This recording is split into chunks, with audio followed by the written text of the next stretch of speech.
तो guys mutual fund versus ETFs कौन सा बेटर है, आपको किस में इन्वेस्ट करना चाहिए।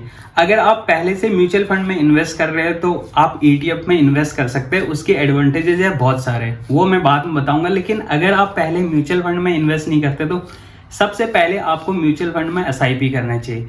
उससे क्या होगा, लॉन्ग टर्म वेल्थ बनेगा। क्योंकि एक बार आप मंथली एसआईपी सेट कर दोगे तो डेली जब भी आपकी मंथली एसआईपी हिट होगा, जो भी प्राइस रहेगा ना वो आपको मिलेगा। तो इसमें एवरेज आउट हो जाता है। जैसे कभी मार्केट लो है तो उस दिन आपकी एसआईपी ट्रिगर हो गया, मतलब उस दिन एसआईपी गया आपका, तो लो यूनिट आपको लो प्राइस में आपको यूनिट मिल जाएगा।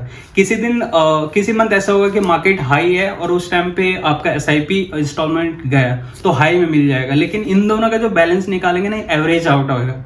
तो एसआईपी एक लॉन्ग टर्म में बहुत अच्छा है। तो एक सपोज दैट आपको 10,000 इन्वेस्ट करना, तो म्यूचुअल फंड में आप 10,000 एसआईपी इन्वेस्ट कर सकते हैं। बट ऐसे भी तो हो सकता है बीच में आपके पास लमसम आए, चाहे कहीं से भी आ जाए। अगर आप बिल्कुल ही स्टूडेंट है तो ये वीडियो आपके लिए नहीं है, क्योंकि आपको ना करियर पे ध्यान देना चाहिए। क्योंकि investing in your self is more important then any other investment. अगर आपने अपनी करियर में 2,000 के या 1,000 रुपये के कोर्स लेके सीख लिया तो वो आपको लाइक 10,000x रिटर्न दे सकता है।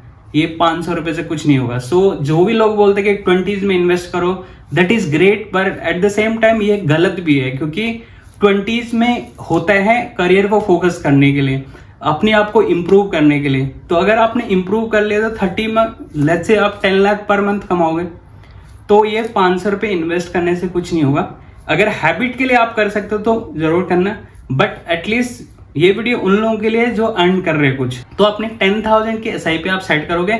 दूसरा, ईटीएफ में जब भी आपको अपॉर्चुनिटी मिलता है, बहुत सारे ग्लोबल इवेंट्स होता है, लेट्स से भारत पाकिस्तान की वॉर हो गया, रशिया और यूक्रेन के बीच वॉर हो गया, तो उस टाइम मार्केट ना बहुत वॉलीटाइल होते हैं, बहुत नीचे जाते हैं। तो उस टाइम आपके पास अपॉर्चुनिटी होती है, यूनिट जो बिल्कुल म्यूचुअल फंड का या स्टॉक का यूनिट से ना नीचे गिर जाता है प्राइजेस, तो सस्ते प्राइस में खरीदने की अपॉर्चुनिटी मिलते हैं। तो उस टाइम ईटीएफ सबसे बेस्ट ऑप्शन है। अगर म्यूचुअल फंड में आप करोगे एसआईपी उस दिन लमसम, तो वो आपको ना उस दिन के एनएवी नहीं मिलेगा। यानी कि आज जो म्यूचुअल फंड की प्राइस है, लेट्स से किसी म्यूचुअल फंड की प्राइस 100 था, आज मोदी ने कुछ अनाउंसमेंट किया और उसकी वजह से मार्केट हिट हो गया 5% से, तो उसके एनएवी कितना आ गया 95। लेकिन आप आज के दिन में 95 का बाई करोगे तो वो नहीं मिलेगा, क्योंकि कल की आपको एनएवी मिलेगा।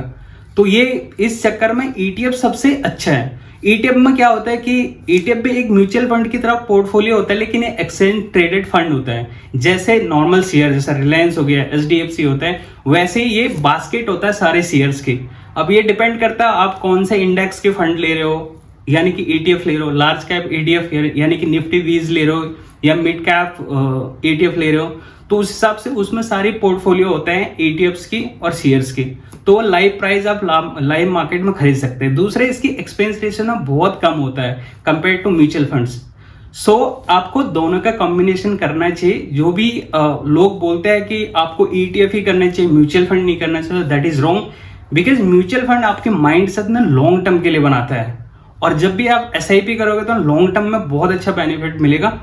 बिकॉज मैं ऑलरेडी कर रहा हूँ 2019 से, बिफोर लॉकडाउन और टिल नाउ मैंने एक सिग्निफिकेंट वेल्थ जनरेट कर दिया है मेरे एज के हिसाब से, विच इज लाइक लो है, लेकिन मुझे अपने आप पे प्राउड होता है कि मैंने उस टाइम पे डिसीजन लिया था and I have been investing continue till now. तो अब मैं ईटीएफ में चले गया, क्योंकि जब भी लमसम पैसा आता है तो वो ईटीएफ में इन्वेस्ट करने के लिए सबसे अच्छा है। तो आप दोनों का कॉम्बिनेशन कर सकते हैं। लमसम जो भी अमाउंट आता है वो ईटीएफ में जब भी अपॉर्चुनिटी मिलेगा, ऐसे नहीं कि डेली जाके वहाँ ईटीएफ खरीद रहे हो। जिस दिन में मार्केट 1% से नीचे करेक्ट होगा, आपको जाके इवनिंग में 2 से 3 बजे के बीच में आपको ईटीएफ खरीदना है। और म्यूचुअल फंड के एसआईपी एक बार सेट कर लो, ऑटोमेटेड कर लो बैंक अकाउंट से, उसको देखो भी मत, बिल्कुल ऐसा लगाओ कि ये चले गया। और सबसे अच्छा एक गोल्डन टिप्स दूंगा मैं, जो कि बोनस टिप्स होगा। जब भी आपकी इन्वेस्टमेंट जाती है एसआईपी ना, तो भूल जाओगे आपके पास कुछ पैसे भी है, वो चले गया, एक बार चले गया तो उसको निकालने का सोचो भी मत। अब कुछ लोग बोलोगे निकालने नहीं तो हम क्यों जमा कर रहे हैं, भाई यही तो इंपॉर्टेंट है। बाद में तो निकालोगे कभी ना कभी, पर अभी माइंडसेट से हटा दो ना कि आपके पास पैसा है भी कि नहीं है। तो ये था mutual fund versus ETF. Guys, अगर ऐसी वीडियो चाहिए आपको फाइनेंस पे, पर्सनल फाइनेंस पे, तो चैनल को सब्सक्राइब करना। अगर वीडियो अच्छा लगा तो वीडियो को लाइक करो, अपने दोस्तों के साथ शेयर करो जो भी फाइनेंस को सीखना चाहते हो। and I'll see you in the other video. Thank you so much for watching this video.